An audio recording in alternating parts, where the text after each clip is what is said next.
വാവ്, സ്വന്തം കുഴി നീ തന്നെ തോണ്ടുവെന്ന് ഞാൻ ഒരിക്കലും കരുതിയില്ല. അനുഷ്ക ദീദിയോട് ഇങ്ങനെ തണുത്ത സ്വരത്തിൽ സംസാരിച്ചാൽ ജിൻഡാൽ കുടുംബത്തിൽ നിനക്കുണ്ടായിരുന്ന ചെറിയ സ്ഥാനവും ഇനി ഇല്ലാതാകും. അതിനുശേഷം കമ്പനിയിലെ എല്ലാ ഷെയറും സ്വത്തും ഞങ്ങൾക്ക് മാത്രമായിരിക്കും. എന്റെ അനുഷ്ക ചേച്ചിയുടെ മുന്നിൽ ഇങ്ങനെ അഹങ്കാരം കാണിക്കാൻ നിനക്ക് എങ്ങനെ ധൈര്യം വന്നു? മതി മതി, ഇനി അക്ഷരം മിണ്ടരുത്.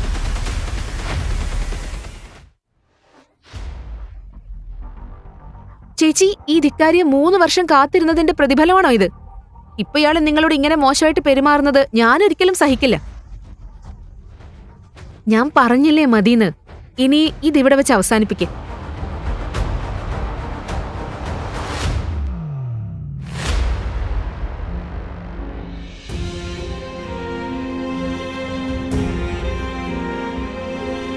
നീയാണ് എന്റെ ജീവിതം അനുഷ്ക.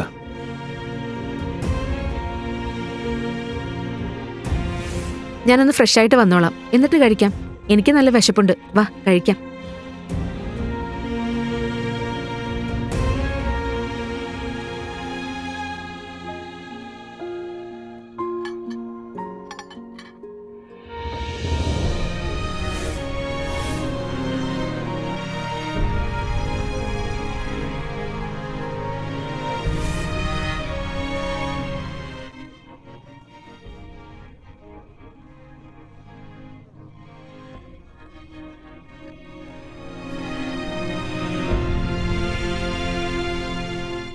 ഏയ് നിർത്ത്. നായ്ക്കൾക്ക് നെയ്യ് ദഹിക്കില്ലെന്നറിയില്ലേ? കൃഷ്, നന്നായി കഴിക്കും മോനെ. ഇതെല്ലാം ഞാൻ നിനക്ക് വേണ്ടി ഉണ്ടാക്കിയത്. നീ ആകെ മെലിഞ്ഞുപോയി. ഇതെല്ലാം എന്റെ തെറ്റാ. ഞാൻ കുറച്ചുകൂടി ശ്രദ്ധിക്കണമായിരുന്നു. എന്തായാലും ഇപ്പൊ നന്നായി കഴിക്കും. പഴങ്ങള് പിന്നെ കഴിക്കാം. ഇവര് പറഞ്ഞതൊന്നും നീ മനസ്സിൽ വെക്കണ്ട. അമ്മേ, എല്ലാത്തിനും സ്വയം കുറ്റപ്പെടുത്തുന്നത് നിർത്ത്. ഇതിൽ അമ്മയുടെ തെറ്റൊന്നുമില്ല. തെറ്റ് ബ്രദർ ഇൻ ലോയുടേതാ. ബ്രദർ ഇൻ ലോ അന്ന് അങ്ങനെ ചെയ്തില്ലായിരുന്നെങ്കിൽ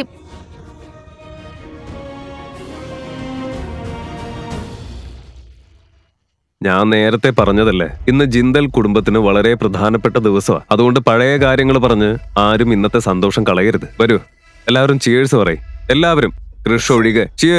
നിങ്ങൾക്ക് അത്ര എളുപ്പത്തിൽ എല്ലാം മറക്കാമെന്ന് പറയാം. പക്ഷെ കഴിഞ്ഞ 3 വർഷമായി ഞാൻ അനുഭവിച്ച നരകം അതെനിക്ക് മറക്കാൻ കഴിയില്ല. നിങ്ങൾ എന്നോട് ചെയ്തത് എനിക്ക് ഒരിക്കലും മറക്കാനും ക്ഷമിക്കാനും കഴിയില്ല. എനിക്കറിയാം brother in law.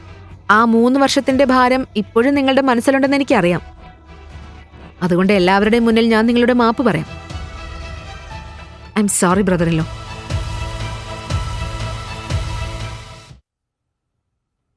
Oh, brother in law, ഈ ബോട്ടിൽ കാണുന്നുണ്ടോ? ഇതിന്റെ വില 3 കോടി രൂപയാ. നിന്നെ പോലെയുള്ള ഒരാൾക്ക് ഇതിന്റെ മണം പോലും അറിയാൻ യോഗ്യതയില്ല.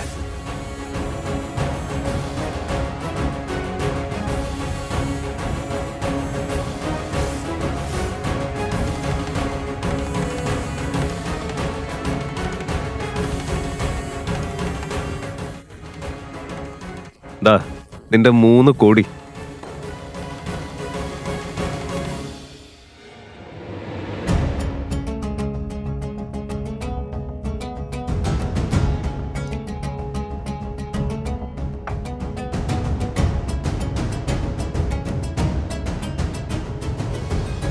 Brother in law, to the new beginnings.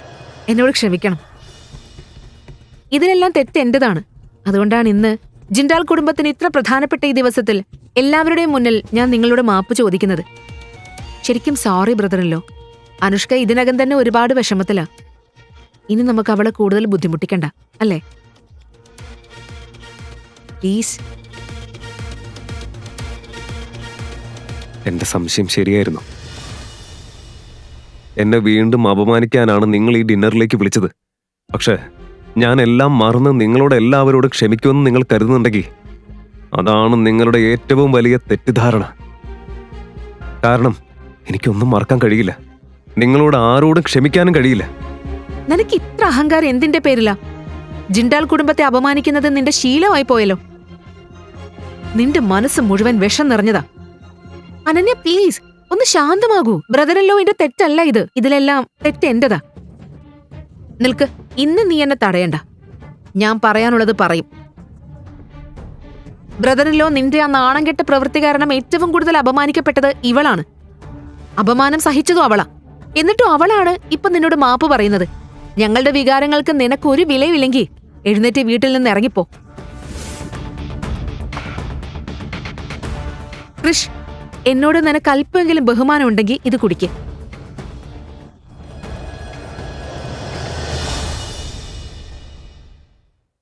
Anushka ചേച്ചി പ്ലീസ്, എന്റെ പേരിൽ നിങ്ങൾ തമ്മിൽ വഴക്കിടരുത്. ബ്രദറിലോയ്ക്ക് എന്റെ കയ്യിൽ നിന്ന് കുടിക്കാൻ ഇഷ്ടമല്ലെങ്കിൽ അത് സാരമില്ല. തെറ്റെയ്തത് ഞാനല്ലേ. അത് നിങ്ങളുടെ ഇഷ്ടം. എല്ലാം നിങ്ങളുടെ തീരുമാനമാണ് മാഡം.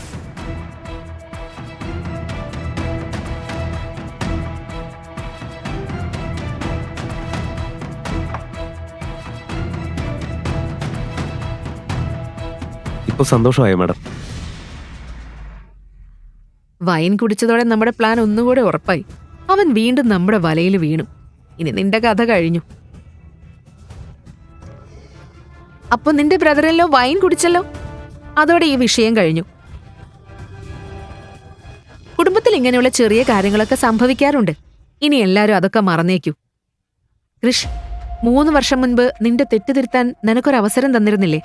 സിംഗപ്പൂർ ബ്രാഞ്ചിന്റെ ഹെഡായി നിന്നെ അവിടേക്ക് അയച്ചു. ആ ബ്രാഞ്ചിലേക്ക് കൂടുതൽ ഇൻവെസ്റ്റ്മെന്റ് വേണമെന്ന് പറഞ്ഞ് എല്ലാ വർഷവും നീ എനിക്ക് ഇമെയിൽ അയച്ചിരുന്നു.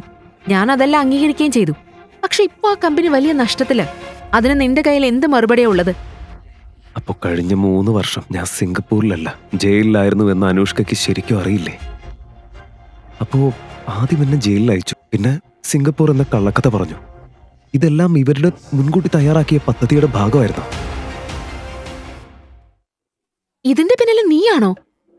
അതെ, ഞാൻ ചെയ്തതെല്ലാം അനുഷ്ക ദീദിക്ക് വേണ്ടിയാ. ഒന്ന് ആലോചിച്ച് നോക്ക്. ഇത്രയും വർഷം കൃഷിയിൽ നിന്ന് അകന്നിരുന്നിട്ടും അവനോടുള്ള ചേച്ചിയുടെ സ്നേഹം ഒട്ടും കുറഞ്ഞിട്ടില്ല.